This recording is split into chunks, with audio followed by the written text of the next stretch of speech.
যে বিষয়টা নিয়ে আজকে এখানে আলোচনা, এই বিষয়টা একটি প্রস্তাব এবং এটা এখন এই মুহূর্তে বাংলাদেশে একটা অন্যতম আলোচ্য বিষয়। আমরা আমাদের দলের পক্ষ থেকে এবং আমাদের যে যুবপথ আন্দোলন যারা আমরা একসাথে করছিলাম, তারা সবাই মিলে আমরা যে 31 দফা একটা প্রস্তাব করেছি, সেই প্রস্তাবগুলোর মধ্যেও এই দ্বিকক্ষ বিশিষ্ট পার্লামেন্টের কথা বলা আছে। এটা কতটা উপযোগী কি উপযোগী নয় সে বিষয়ে এই যে আলোচনার অবতারণা করা হয়েছে এবং এটাকে যে আপনার জনগণের সামনে আনা হয়েছে, এটা আমরা আগে থেকেই চেষ্টা করেছি যেটা নিয়ে কথা হোক, এটা নিয়ে আলোচনা হোক এবং একটা সকলের কাছে একটা গ্রহণযোগ্য অবস্থানে গিয়ে পৌঁছায়। তো সবচেয়ে বড় কথা যেটা, প্লিজ ভাই, যে কোনো সংস্কার, যে কোনো পরিবর্তন, এটা জনগণের অংশগ্রহণ ছাড়া সম্ভব হওয়া উচিত নয়। যে কারণে আমরা বারবার বলে এসেছি যে সবার আগে যেটা দরকার সেটি হচ্ছে যে আমরা যে দাবি করেছিলাম এর আগে যে সরকারকে পদত্যাগ করে ইলেকশন কমিশনকে ভেঙে দিয়ে নতুন করে আবার নির্বাচনের ব্যবস্থা করা। তো ইতিমধ্যেই সরকারের পতন হয়েছে, পার্লামেন্ট ভেঙে দেওয়া হয়েছে এবং একটি ইন্টারিম গভর্নমেন্ট, অন্তর্বর্তীকালীন সরকার, তারা দায়িত্ব নিয়েছেন এই রাষ্ট্রকে আপাতত পরিচালনা করবার এবং নির্বাচনের ব্যবস্থা করবার জন্য। আমি যেটা বিশ্বাস করি, আমার দল যেটা বিশ্বাস করে, সেটা হচ্ছে যে এই ধরনের মেজর প্রবলেমগুলো, অর্থাৎ পরিবর্তনগুলো, মৌলিক যে পরিবর্তন আসবে, সেই পরিবর্তনগুলো বা অ্যামেন্ডমেন্ট যেটাই বলি না আমরা, সেটা কখনোই জনগণের মতামত ছাড়া সম্ভব নয় এবং তার জন্য একমাত্র জায়গা হচ্ছে পার্লামেন্ট।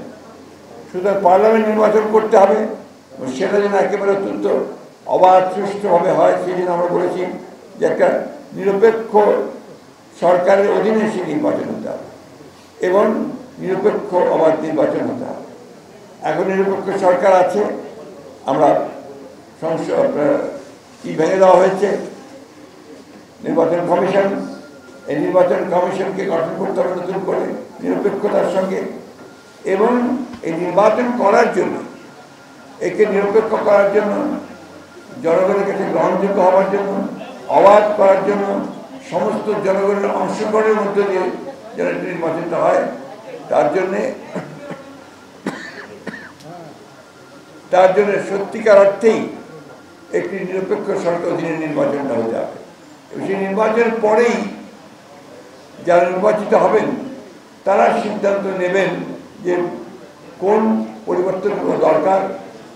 এটা কি আপনার শুধু পরিবর্তনের দরকার না, আবার নতুন করে লিখতে হবে? অনেকে প্রশ্ন নিয়ে আসছেন আজকে, নতুন করে লিখতে হবে নাকি একেবারেই বাতিল করে যে নতুন সংবিধান আনতে হবে, সেটা সেই পার্লামেন্টই সিদ্ধান্ত নেবে আমরা বিশ্বাস করি। এবং সেই জন্য আমরা বারবার করে যে কথাটা বলেছি যে আওয়ামী লীগ ফ্যাসিস্ট হাসিনার সরকার, তারা দীর্ঘ 15-16 বছর ধরে এই দেশের রাজনীতি এবং অর্থনীতির যে ক্ষতি করেছে সেটা বহু গভীরে চলে গিয়েছে। ইনফ্যাক্ট এখন নির্বাচন ব্যবস্থা বলতে কিছু নেই, গণতন্ত্র ব্যবস্থা বলতে কিছু নেই।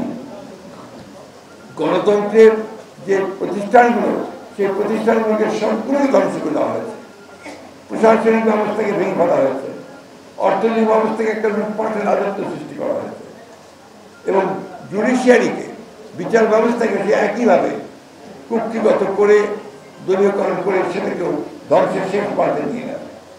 শুধু একটা সুষ্ঠু আবার নির্বাচন করতে গেলে ন্যূনতম যে পরিবর্তনগুলো দরকার, ব্যবস্থাটা দরকার, সেটা নিতে হবে। অর্থাৎ নির্বাচন কমিশনের যে পরিবর্তন, সংস্কার করা দরকার সেটা করতে হবে, প্রশাসনিক কাঠামোর যে পরিবর্তন এবং সংস্কার করা দরকার সেটা করতে হবে, একই সঙ্গে জুডিশিয়ারিতে যেটা করা দরকার সেই বস্তুগুলো করতে হবে, করে অবিলম্বে নির্বাচনের ব্যবস্থা করতে হবে। আমাদের দুর্ভাগ্য এই দেশের জাতি যে যখনই আমরা একটা সুযোগ পাই, আজকে ছাত্র জনতা তাদের মুখে রক্ত দিয়ে যে সুযোগ তৈরি করে দিয়ে